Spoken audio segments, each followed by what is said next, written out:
Dr. Ezekiel Mutua to welcome him.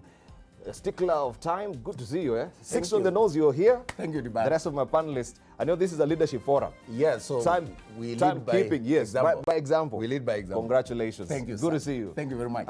Thank you. So you're walking? You're keeping walking? I'm walking. I'm inspired. I'm energized. I think you got to face life with energy and with gusto, and with belief, self-belief. Yes. I like Obama's book, The Audacity of Hope. Yes. Against odds, against uncertainties, against the doubts of life, against the odds. Yes. You got to believe that something better will come. Something that there will be better. a better day tomorrow. Yes. And that the situation you are in at the moment is not permanent. It's not permanent. Where you are is today, but tomorrow God has other Something plans else. for you. Yes, true. Yeah. So we believe with self-belief. And that's why it's very important. What we consume, the kind of environment we grow in, the media we consume. Yes. There are 7 spheres of influence. And I think all of them speak to energizing and restoring the soul and inspiring. The state, the family, education, media, entertainment. Yes. All those things should come together to give hope to the nation, to give hope to the people, including at the family level. Yes. I think those institutions, when they start to depress, when they start to be populated by negativities, then the society becomes toxic and people become depressed. True. So the best thing is get energized, speak positively. Yes. Let's re-energize our people. Let's build energies in our companies, where we work, in our families. Let us speak positive. You cannot all the time say, oh, there's no money, we can't do this, we can't do that. I believe in a positive confession. Yes. You know, positive confession, positive thinking. Positive thinking. So stop talking about... Right now we are going through austerity measures. And there is a sense in which when you overemphasize this, it becomes your narrative. Yes. Someone says, if you want to poison a nation, poison their stories, poison the kind of confession they have, poison what they read. So when the media is filled with the negativity, when the government speaks negativity, when parents speak negativity, when leaders speak negativity, this becomes our story. It's true. We got to change. We got to change and learn to be positive about life, learn to be positive with our children, learn to be positive with our society, and learn to speak hope against odds and say that it can be done. You can never rise as a nation by speaking negativity and depression and want. It is true. You got to speak positive to yourself. You got to speak positivity to others. You got to energize people and inspire. Yes. One of the greatest challenges we have in this country is not lack of money. It's not lack of money. It's not lack of even resources. Yes. It's lack of leadership. Lack of leadership. Leadership that inspires, leadership that gives hope, leadership that makes us believe that as a nation we are strong, we are powerful, that we are going to conquer. And that does not come to just to the political leadership. Yes. It goes to the family, it goes to the institutions of leadership, it goes to the church, it goes to the many circles, even as I'm a CEO. And I always say, no employee should come to KFCB and leave my office feeling more depressed than they came.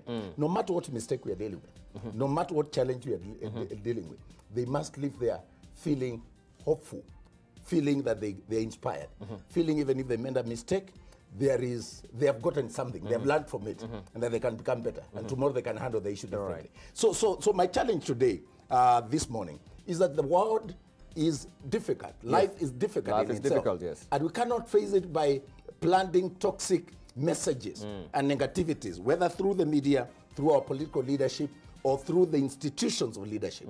We got to start thinking differently. Right. And say this is a great country, we are great people, we are empowered by God. God created all of us with the capacity to overcome, the capacity to become the best that we can. Thank you. And there are all the resources and opportunities available for us to achieve that. Thank you. This is not just about pontification. Yes. These are realities of life. Nations that have grown. Look at Malaysia. Malaysia grew by establishing moral foundation that believed in the nation. Yes. So is Singapore. In fact, Singapore has a very good story. Yes. They were expelled from Malaysia. And the sideline is like saying, the people in Northeastern, you guys, you can have your own. Without anything. Yes. A landlocked place, without any resources. They recreated their land from the sea. Yes. Right now, as we speak, Singapore is one of the best economies in the world. Crime-free, corruption-free, and a place where morality is upheld and there is no corruption. If you leave something in the streets of Singapore, you'll find it. You will find it. You'll find it. Interesting. How did they get there? With all the challenges after they were expelled from Malaysia, and they were sidelined, and they were a very small country without much land, without much resources. They believed in themselves. The leadership inspired them to work hard, to have values, to have decency, to be honest, and they believed that if we work hard, today where we are is not our destiny. We can become a better country tomorrow. I was in Singapore not too long ago, and I was amazed. They were paying surplus. They had surplus in their collection resources to pay what do you call them? They were paying their citizens, you know, dividends, because they had plenty. They had plenty. When we are talking about austerity and emphasizing how we are poor and how we don't have money and how we can't meet our needs, there's a country that is telling its citizens we have more than enough. And it's overflowing. Opportunities. It's overflowing. Wow. Well, I'd love to be in such a country one day. Thank you. Right? And you talked of consuming. Yes. Which is very important Welcome, as well. my brother here who has just joined us. Yeah, welcome, sir. Yeah, this is Dr. Reverend Jenga. Yes. Karibu sana, good to see you. Yeah. So Reverend can sit next to me. He can sit found me preaching. Yes. So you can take over. I was doing his job. I was speaking about hope. Thank you. And re-energizing the nation. And speaking positive. Yeah, Thank you, sir. Let me just put him, he should be mic'd. You want to mic him? Yeah, I want to mic him. It is called being wired. You're being wired. Let Let me wire him right now. But maybe you're running late. You're supposed to be here by 6. This is a leadership forum. I know. So we begin by confessing. I confess that Yes, I'm please. late, and I By a ask few for minutes, though. forgiveness. Yeah, I forgive you. Thank you. Yeah. You see what I was saying?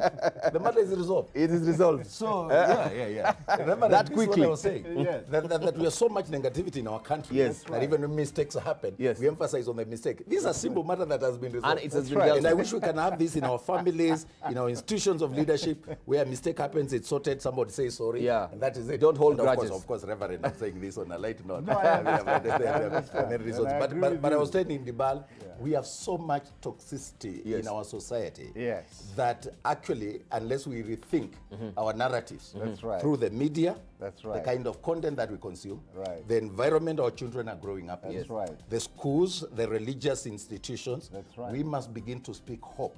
And I was talking about, I was reading the quote by Martin Luther King, where he was inspiring people and saying, if you can't fly, then run. And if you can't run, then walk.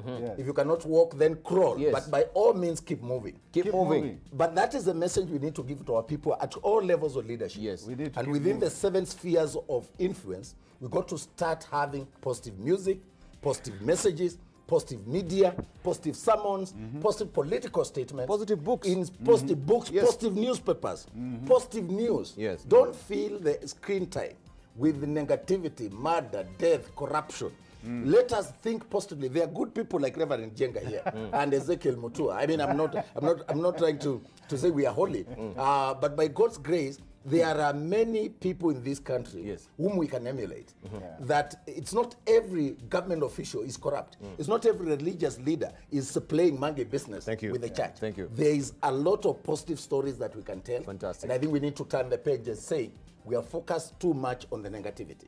Can we be positive for once about ourselves, about our society, about our leadership, about our country? Thank you, thank you. Rev, good to see you also. Your input. Keep walking no matter what. keep You can walking see, and keep yes, hope. Dr. Mutua here is on fire.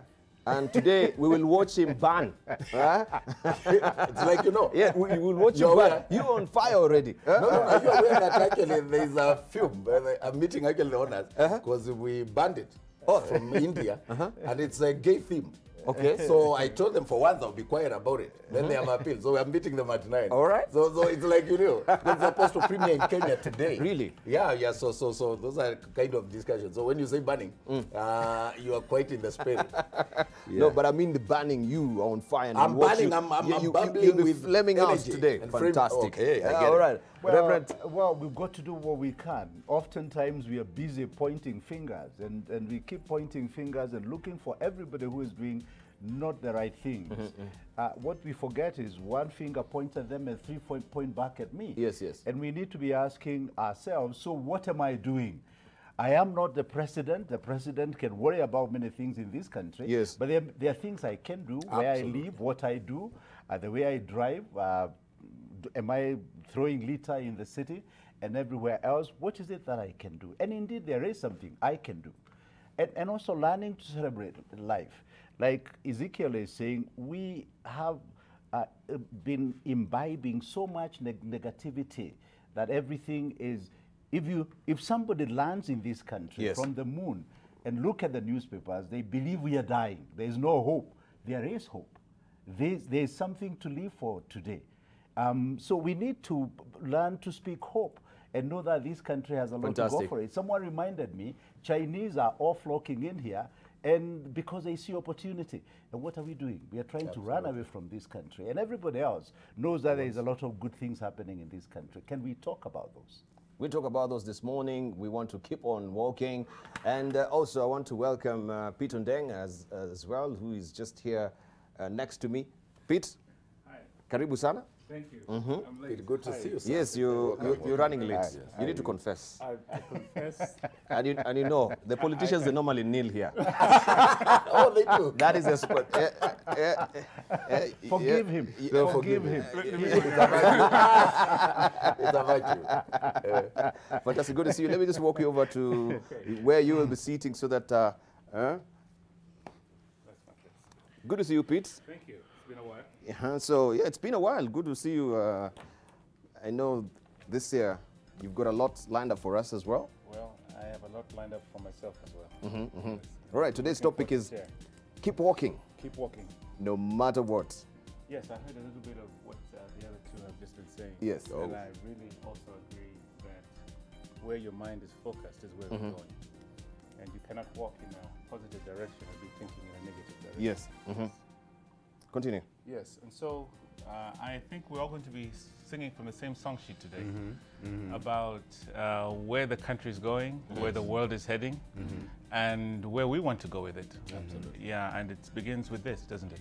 It begins with what we But think. there was something Pete, because the battle from time immemorial has been the battle of the mind. Exactly. And that's why the sector where we are as Kenya Film Classification Board, regulating the content that Kenyans consume, particularly the impressionable minds, the young people.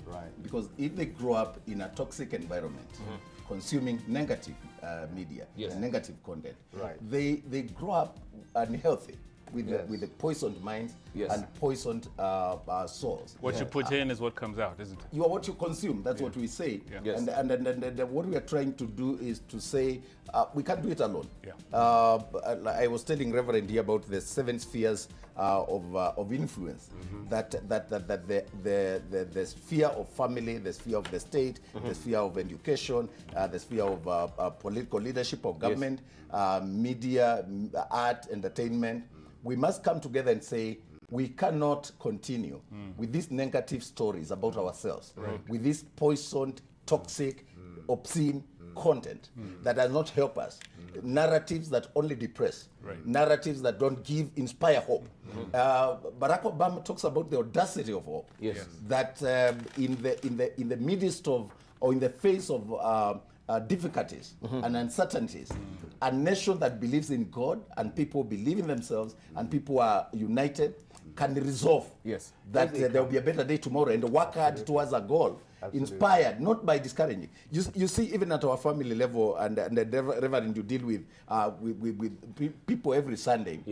If we can begin to encourage families to find positive things to say about each other, about their children, about our spouses, to look at the good side of things. Not that there are no mistakes. So maybe we need a national project for the mind. Exactly. It's a moral re-engineering of the nation. Because morality is not just about religious dogma. When we talk about moral values, people think we are pushing religion. And it's nothing about that. Religion is critical. But a sense of right and wrong, a sense of inspiration, giving hope to people, a sense of picking someone, if I have plenty, sharing with a needy person. Those values are what give hope. That I can touch someone who is not related to me. That I can give hope to somebody who woke up and they didn't have hope. I don't have to come to a station like this and just preach negativity. That I can say there is hope and that I was in a deep in a hole. fire. But God found me. Yeah. Someone reached out to me who was not related to me. Thank you. Last weekend, allow me to say this. Yes, yes. I went to honor a woman who helped me 30 years ago. 30 years ago, I was robbed at Nyamakima. I was working in this building. I was a casual worker here in 1994. Later on in the year, I got a permanent job with the Nation Media Group and worked here for 9 years. But around October of 1994, yes. I worked here as a casual laborer. Yes. A trainee reporter, and I'd done some research and so on. And I accumulated some money for my graduation. Yes. So I picked my 3-month salary. And I was walking down to go and pick a bus at OTC to go to KU to pick my gown. I was robbed. Somebody picked my watch, a street boy, and they ran into an alley, and I followed them unknowingly. I was surrounded by some boys, and there were knives and stuff like they robbed everything. And I was left there dumbfounded and risking missing my graduation. And I thought, what can I do? So a good Samaritan gave me some money. And there's this lady who was the wife to my member of parliament, in Mwala, and I thought this lady has a shop in Machakos at the bus stage, that if I go, she looked kind, and if I talk to her, she might listen to my story. Remember, I had campaigned for the member of parliament as a student leader in Kenyatta University, but he couldn't help me. I thought this lady looked kind. I went to that lady, and I told her my story. She gave me everything I needed. I can't remember whether it was 3,000 or 10,000, but it was enough for me to come back to Nairobi, to organize my family, to come for the graduation. And later on, we lost touch. And I was invited to Kenyatta University as a guest in the graduation in December. Yes. And while I was at the square, I remembered the ordeal that I had. And the lady who saved my day and enabled me to graduate. And I started looking for her. Eventually I found her. And I went to honor her on Sunday. We worshiped together in their church and went to their home and we ended up partying. And I could see the joy of that lady. She has grown-up children. They came even, she has grandchildren. But the fact that I went back to say thank you touched them in ways I can't tell. And Mama Esther, should she be watching, I'm grateful. I adopted her as my mother. I told her, you adopted me as your son when I was young and poor. Now I have adopted you. And I told the family, when mom says she's not feeling well or she has an issue, call me and I'll come there. These are the stories, and I'm just giving an example. And these are inspiring stories that we want These to are the inspiring stories. We can reach out to the aged. We can reach out to the elderly. We can take care of the disadvantaged in our society. Fantastic. Right, and I just want to also allow Peter Oko to walk in as well. Also, he has a very inspiring story as he comes. Pete, you will tell us this. You know the theme today. Just come on over here. We'll go to the lectern much later. Or you want to be the first out of the gate today? He's ready to go. Last in. He's raring to go. All right. Right. Good to see you. Yes. You know the topic today. Keep walking, no matter what. And yours also is a very inspiring story that we want to hear today. You'll tell us more on what you're doing currently, but what really also inspired you to do what you do. Briefly, right? Just let's hear from you before we actually see what is on the front pages of the dailies, and then we'll end back to also our stories as well. Pete? Oh, my apologies first of all to the panel and to everyone for my lateness. Yeah, everyone has knelt. Except for, today even Peter is here, so your spot is here. Even Peter's there. You are forgiven. Thank you. So it seems the Pete's have a bad day today. Yes. But glad to be with the eminent panelists here. My name's Pete Oko. And I run a charity called Crime Poor. It's a youth-centric organization that just works with the youth to keep them off crime. And this is an organization we started when I was on death row many years ago in committee. And we saw the need for the youth just to come together and handle security-related issues in a nice way that doesn't bring them in conflict with the law. And so that's the short of the story. The thing is that we've gone through hard times. I've gone through hard times. But it's nothing compared maybe to what others have gone through. So I always look at it like, yeah, that was my beat, that's what I went through, but how can it inspire other people just to make their lives better and to be better persons? Because when we talk of broken down systems, I went through a broken down judicial system. Am I going to focus on that broken down judicial system, or am I going to focus on how to make it better? There you go. My biggest challenge is not what has happened, what we've gone through. My biggest challenge as a Kenyan is from where we are going forward, how do we better the system? How do we better what's not working? I don't come from the school of thought that we just whine and sit and tweet and, you know, just do things behind the scenes. I believe we should come to the forefront. The young people, the millennials, they have their space, they have their energy, they have their issues that they want to be addressed. And we are not going to address that by just prevaricating and throwing things across the board. Right. We are going to address it by facing them, taking it face on, accepting where they are at, coming down to their level, and moving the country forward together. Thank you. Because everyone has a stake. Right, thank you.